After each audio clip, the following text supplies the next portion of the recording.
Hey guys, just a moral injury video. I know it's kind of loud, and I hope you can not be so distracted by the background noise. But anyway, I had to stop and mention Ahithophel, or whatever his name is.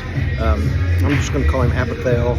But so he gave really good advice to King Absalom about going after David. But God had decided to frustrate his advice. So Hushai came in and gave some advice that Absalom took. And Ahithophel goes home, puts his house in order, and commits suicide. And so there is an obvious moral injury there that has to be addressed.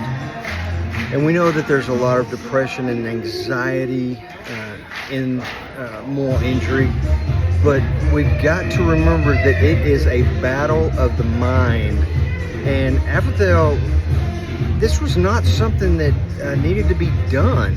He was not removed from his spot. His advice was still going to be heard. He just had a bump in the road.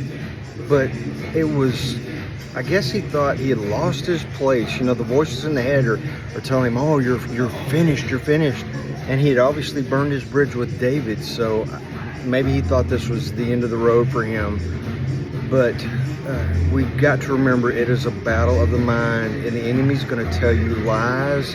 And this is just a perfect example of it. There was no reason for him to commit suicide except for the fact that he listened to the lies of the enemy.